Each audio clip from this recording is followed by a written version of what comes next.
Welcome back to Prime Wealth. I'm Jordan. And I'm Alex. We're so glad you're joining us today. Yeah, we've got a really exciting episode for you. Today, we're diving into the idea of building wealth on an average salary. Right. I mean, a lot of people think you need to have a six-figure income to really get ahead, but that's not necessarily true. Exactly. You can build wealth, even if you're earning an average salary. It's all about smart choices and strategies, you know? Yeah, and we'll be covering some practical tips that you can start implementing right away. Like how to budget effectively, ways to save that don't feel like a sacrifice, and even how to invest wisely, even with limited funds. And we'll also talk about the importance of mindset, which can really make a difference in your financial journey. Totally.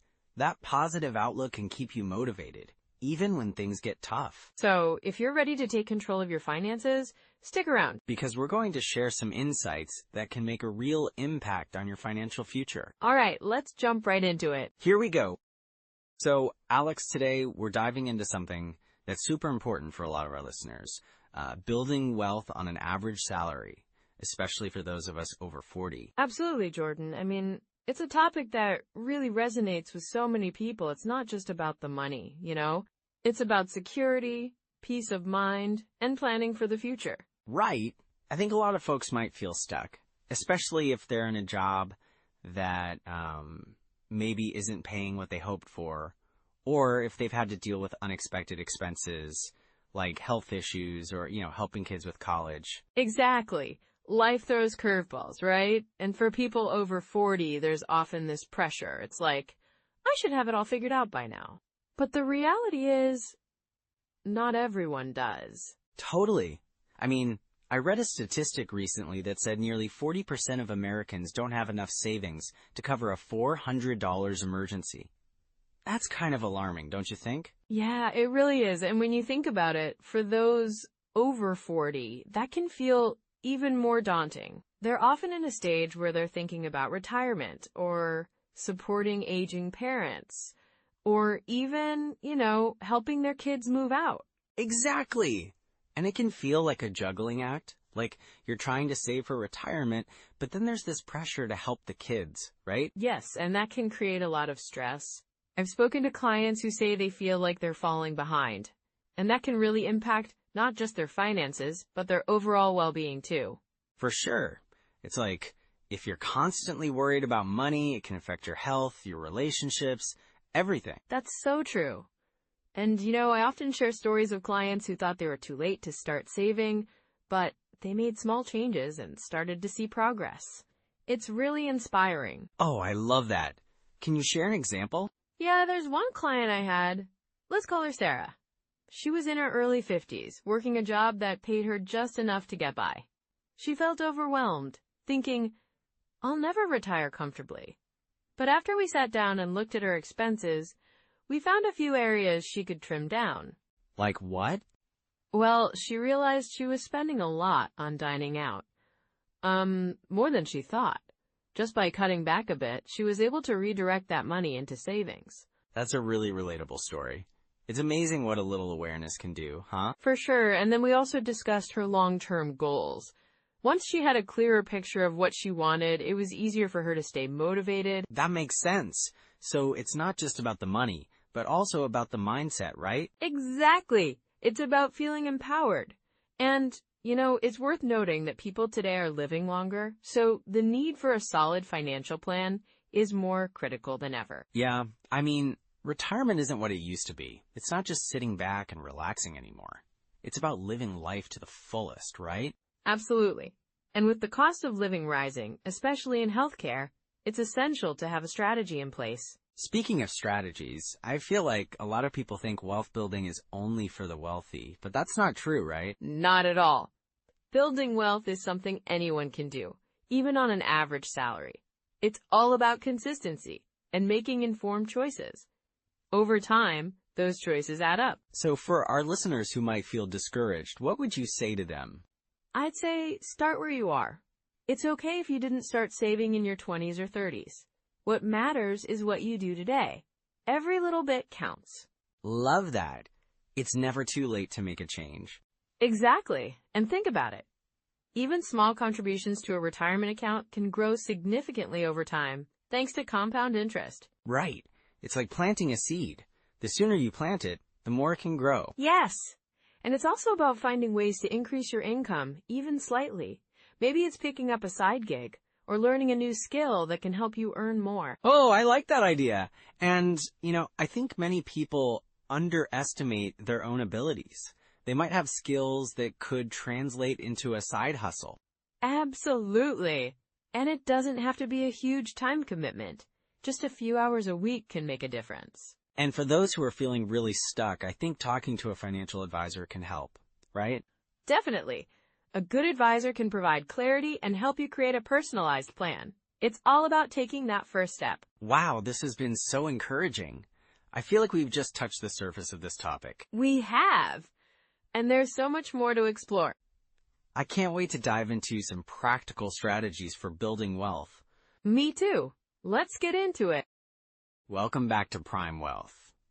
Today, we're diving into a really important topic, building wealth on an average salary. Absolutely, Jordan. It's something a lot of people wonder about, right? I mean, can you really build wealth if you're not making six figures? Yeah, for sure. It can seem daunting.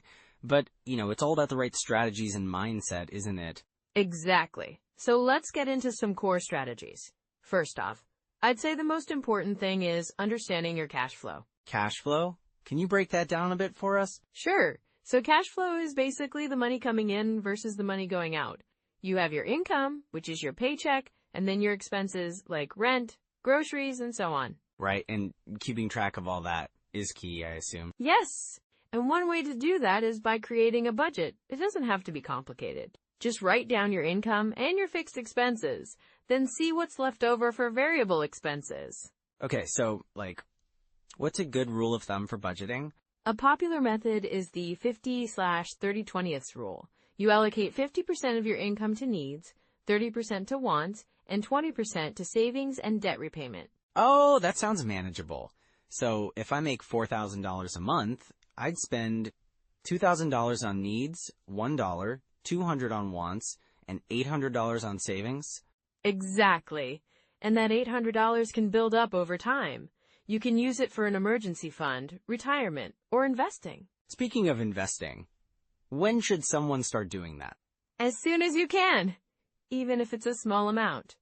The key is to start early and consistently. So, even if I can only invest $50 a month, that's okay. Absolutely.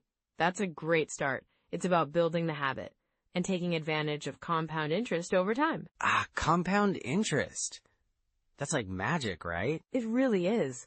So if you invest a little every month, it can grow significantly over the years. And what about retirement accounts? Are those important? Yes. Contributing to a retirement account, like a 401k or an IRA, can be a smart move. If your employer offers matching contributions, definitely take advantage of that. So that's free money. You don't want to leave that on the table. Exactly. And when you contribute to these accounts, it's often pre-tax, which reduces your taxable income.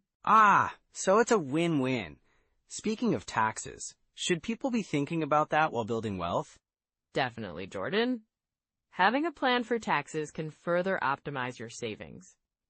It's good to consult a tax advisor or do some research to understand tax-efficient investment strategies. Right, and I guess that ties back to cash flow too. Yes, it does. The more you save on taxes, the more you can invest and grow your wealth. Okay, so we've talked about budgeting, investing, and taxes. What about debt? Debt can be tricky. It's about managing it properly. If you have high-interest debt, like credit cards, that should be your priority to pay off. So should I focus on paying that off first before saving? Generally, yes. But if you have an emergency fund, you might want to maintain that while tackling debt. Got it. So maybe have a small emergency fund and then focus on the high-interest debt? Exactly, and once that's taken care of, you can shift your focus to saving and investing more aggressively. That makes sense. Are there any tools or apps you recommend for budgeting and tracking expenses? Yeah, there are quite a few out there. Apps like Mint or YNAB, You Need a Budget, can help you keep track of your cash flow and budget effectively. Oh, I've heard of YNAB.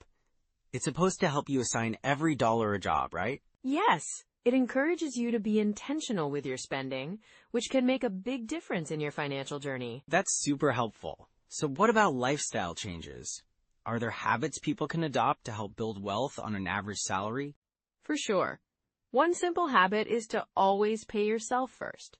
Set aside your savings as soon as you get paid before you touch any of your expenses.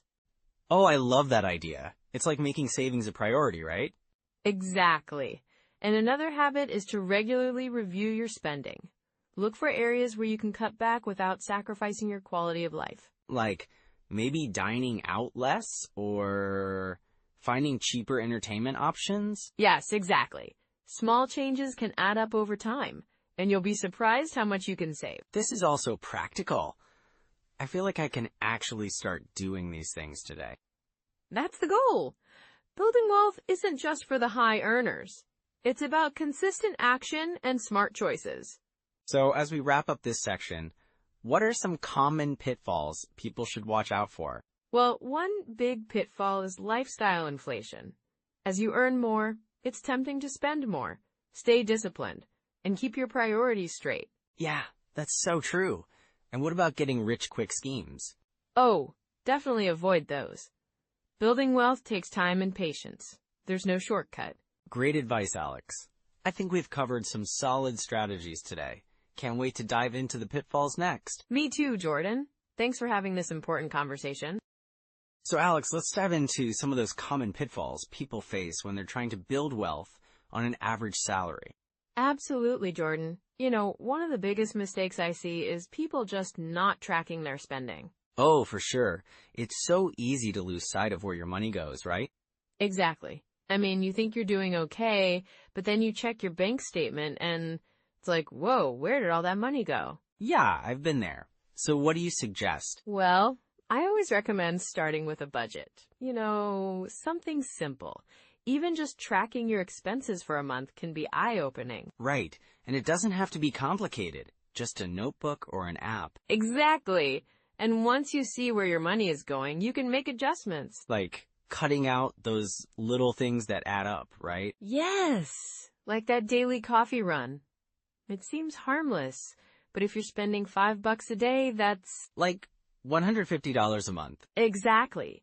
And that's a nice chunk of change that could be going into savings or investments. So true. Another thing I see is people not having an emergency fund. Oh, that's a biggie. Life happens, right? Unexpected expenses can really throw a wrench in your plans. Right. I mean, one unexpected car repair can set you back weeks or even months if you're not prepared. And then, if you have to use credit cards to cover that, you're just digging a deeper hole. Totally. So how much should people aim to save for an emergency fund? Generally, 3 to 6 months worth of living expenses is a good target. But, you know, even starting with a small goal, like $500, can make a difference. Yeah, it's about building that habit, right? Exactly. And once you have that cushion, you'll feel so much more secure. So, what about investing? I feel like people often hesitate to start because they think they need a lot of money. That's such a common misconception. You can start investing with just a little bit, you know? Right. Like with apps that allow you to invest spare change. Yes. And even things like employer-sponsored retirement plans. If your job offers a 401k, you should definitely take advantage of it, especially if they match contributions. That's free money, right? Exactly. You're essentially giving up a raise if you don't take advantage of that. Wow, that's a great way to think about it. But what about people who feel overwhelmed by the investment options out there? I get that. It can feel like a daunting world. I always say, start simple.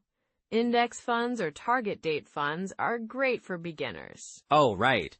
Because they're more diversified, right? Exactly. You're spreading out your risk, and they typically have lower fees. So what's another common pitfall? Well, I think a lot of people underestimate their tax situation. They don't plan ahead. Oh, that's crucial. Tax season can really sneak up on you. Absolutely. If you aren't setting aside money throughout the year, you could end up in a tight spot. Yeah, and nobody wants that surprise bill, especially when they're trying to save. Right. So, I always recommend checking your withholding. So if someone's getting a big refund, that might not be the best strategy, huh? Exactly. It means you've been giving the government an interest-free loan. Better to have that money in your pocket throughout the year. That's a great point. And speaking of planning, I think a lot of folks forget to set financial goals. Oh, for sure. Without clear goals, it's easy to lose motivation. So how should someone go about setting those goals? I suggest making them specific, measurable, achievable, relevant, and time-bound. Oh, the SMART criteria. Exactly. For example, instead of saying, I want to save money, try, I want to save $5,000 for a vacation in 2 years. That's super actionable and it gives you something to work toward. Yes, and it can be motivating to see progress, even if it's small. So Alex, what about those folks who feel like they've made a lot of these mistakes already? Well, the good news is it's never too late to start fresh. Oh, that's encouraging. Yeah, just take small steps. Maybe pick one area to focus on, like creating that budget or starting an emergency fund. Right. It's about progress, not perfection, right? Exactly. And remember, every small step adds up over time. So what's the first thing someone should do if they realize they've been making these mistakes? I'd say sit down and assess your current financial situation. Like, write it all down? Yes, exactly. Get a clear picture of your income, expenses, debts, and savings. Then, you can create a plan to move forward. That sounds like a solid approach. And don't forget, it's okay to ask for help if you need it, whether that's a financial advisor or just talking to a friend who's good with money. Yeah, community support can be really powerful. Definitely. So, remember, building wealth on an average salary is totally possible. It really is. Just take those steps, stay focused, and keep learning. Exactly. And soon enough, you'll be on your way to financial stability and success. Thanks for all these insights, Alex. I think a lot of people will feel encouraged to take action after this. I hope so, Jordan. That's what it's all about. Well, stay tuned, everyone. Up next, we'll talk about practical strategies for saving more money each month.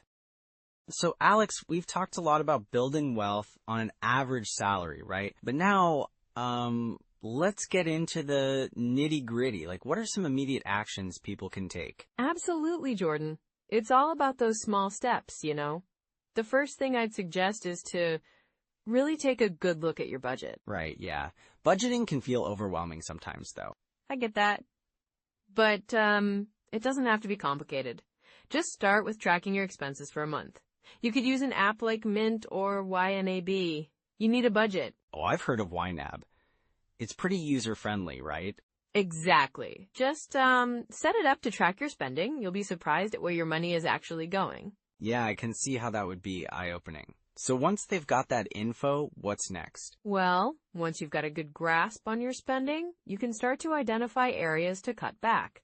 Even a little can add up over time. Right. Like, maybe eating out less, or, I don't know, maybe canceling a subscription you don't use? Exactly. And then, once you find those savings, you can redirect that money into savings or investments. Love that. So what about saving? Any specific habits people should start building? Definitely. One of the most effective habits is to automate your savings. You can set up automatic transfers to a savings account right when you get paid. Oh, that's super helpful. So it's like you won't even miss that money because it's out of sight, out of mind, right? Exactly. And then, if you can, try to aim for like 10% of your paycheck initially. If that feels too steep, start smaller. Just, increase it gradually as you get comfortable. Yeah, that makes it feel more manageable. And what about investing? Any simple steps there? Sure. Start with something like a robo-advisor. They're really great for beginners, right? You answer a few questions about your goals and risk tolerance, and they handle the rest. Oh, nice. So like it takes the pressure off figuring it all out yourself? Exactly. And you can start with a small amount too. Some platforms let you start with as little as $100. Wow, that's really accessible. Are there any specific books you'd recommend for someone just starting out? For sure. The Total Money Makeover by Dave Ramsey is a classic. It's practical and super relatable. And I Will Teach You to Be Rich by Ramit Sethi is also great. It's very actionable. I love that title. It sounds motivating. It really is. And both books break down concepts in a way that's easy to understand, you know? So let's say someone is feeling a bit stuck. What kind of mindset shifts could help them? That's a good one. I'd say it's really important to focus on progress, not perfection. Building wealth doesn't happen overnight, you know? Yeah, totally. It's like, just take one step at a time, right? Exactly. And celebrating those small wins is crucial too. Like, if you manage to save an extra $50 this month, give yourself a little pat on the back. Oh, that's a great tip. So, what about finding community support? Community can make a big difference. Look for local groups or online forums. Even social media can be a great resource. Yeah, I've seen Facebook groups dedicated to personal finance. They can be super encouraging. For sure. And don't hesitate to ask questions. Everyone's at different stages, but sharing can really help with motivation. What about tools? Any apps or resources that could help with wealth building? Well, besides budgeting apps, I'd recommend something like Acorns for micro-investing. You can round up your purchases and invest that spare change. Oh, I love that idea. It's like investing without even noticing it. Exactly. And there's also Personal Capital, if you want to track your net worth and investments all in one place. Wow, that sounds really useful. So just to recap, we've got budgeting, saving habits, investing through robo-advisors, books to read, and tools to use. Yep, and remember, Jordan, it's those small, consistent actions that lead to big results over time. That's such a comforting thought. It really feels doable when you break it down like this. Absolutely, and just keep that mindset of growth and learning. You're never too late to start building wealth. Love it. So I hope everyone listening feels inspired to take those first steps, no matter how small. Definitely. You've got this, everyone. Well, that's it for today. Thank you so much, Alex, for all this great advice. Thanks for having me, Jordan. And thank you all for listening to Prime Wealth. If you found this episode helpful, don't forget to subscribe and share it with your friends. Until next time, take care. All right, so, wow, what a great discussion we've had today about building wealth, right? Absolutely, Jordan. It's been a real eye-opener. I think we hit on some key takeaways that are super important. Yeah, like, first off, the idea that even on an average salary, you can still build wealth over time. It's all about those consistent habits, right? Exactly. And then there's the power of budgeting. I mean, understanding where your money goes is crucial. It's like having a roadmap for your financial journey. Oh, for sure. And don't forget about investing early, even if it's just a small amount. Those compound returns can really add up. Right? It's like planting a seed and watching it grow over time. And let's also mention the importance of having an emergency fund. It's your safety net for those unexpected bumps in the road. Totally. It gives you peace of mind, which is so valuable. So whether you're just starting out or looking to optimize your finances, these steps are really foundational. Absolutely. And remember, it's never too late to start. Every little bit counts. Yes. So if you found today's episode helpful, please like, subscribe, and share this with someone you know who might be over 40 and could use a little financial encouragement. And we'd love to hear your thoughts, so drop a comment below. What's been your biggest challenge in building wealth? And next time, we're diving into something really exciting. The FIRE movement. That's right. We'll explore how you can retire early and what it really takes to achieve financial independence. So don't miss it. Thanks for joining us today, everyone. Yeah, take care. And remember, you've got this. Bye for now.